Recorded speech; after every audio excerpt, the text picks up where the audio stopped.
whenever you're trying to like pitch and flip and stuff like that. If you have a problem with getting good hook sets, you can try this knot. This knot here is called a Snell knot.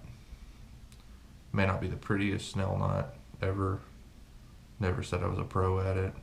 Anyways, I tried to use something bright green, that way you guys could see it. The two hooks that I use most of all through just about any kind of fishing that I do, when I'm flipping and pitching and even punching. For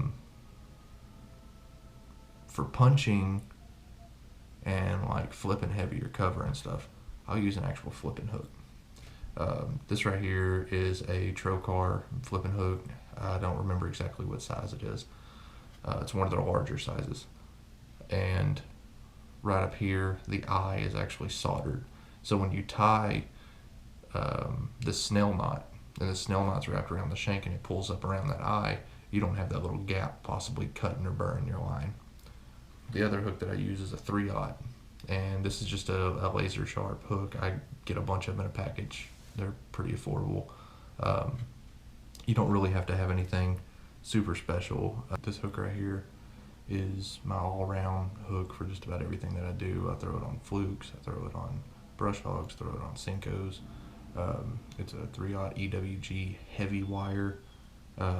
If you're going to be fishing around like a lot of heavy cover and things like that, you want a heavy wire hook. You throw something like a thin wire hook, which, get these out of here. I have some thin wire hooks. I don't know if you can tell the difference. They're the exact same size hook. These are also a 3/0. Got a lot of glare on that. Anyways, doesn't really matter. This is the hook I prefer. Now, the hook that I'm going to show you how to tie the knot on is a lot bigger. It is a 6/0 EWG by VMC, and that's what it looks like compared side by side. So, yeah, I will not throw this on, I don't think, anything. I might throw it on a big, huge worm. I might throw it on a big swim bait, or I don't know, maybe it'll fit a big frog. I don't know. I'll see what it'll fit and maybe throw it one day. Okay, but for now, I'm just gonna focus on showing you guys how to tie this knot.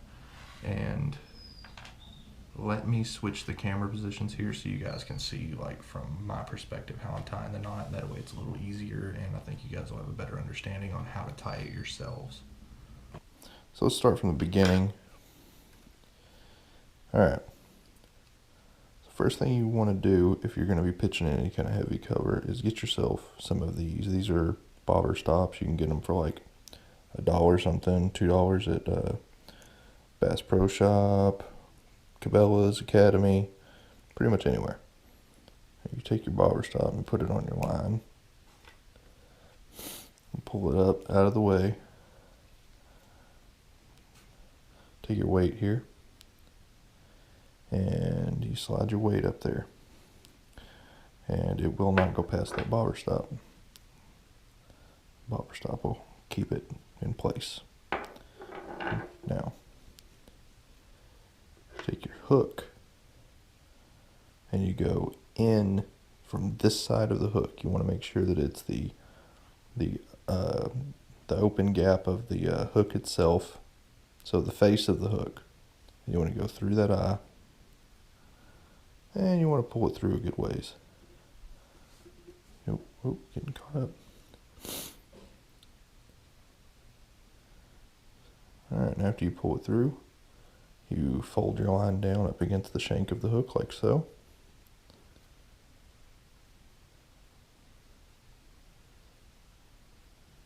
Bend it over again, create a loop. Now you take your tag into your line and you wrap it around the shank of the hook, starting from the eye, working towards the hook itself.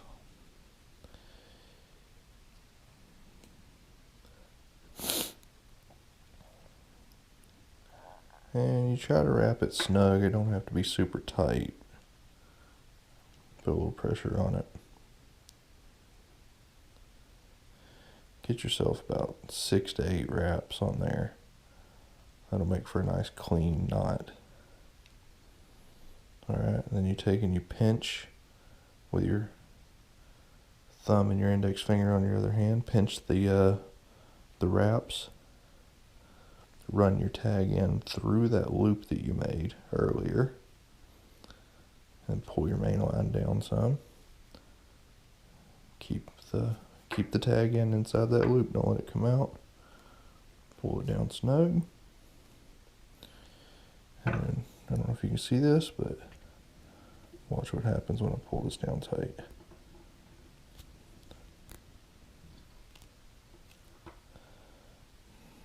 Alright. Now you take your clippers, get really close to the knot. You can cut it off almost right to the knot if you want to. Snip that off.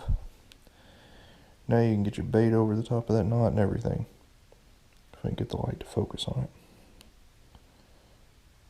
It's not a perfect Snell knot. I am not a pro at doing this, like I said before, but it works. And with the way you have this rigged up, slide that bobber stop down.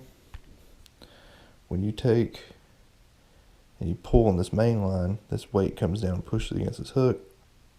It pushes that hook out, just like that, just like you want it to. That is how you tie a Snell knot.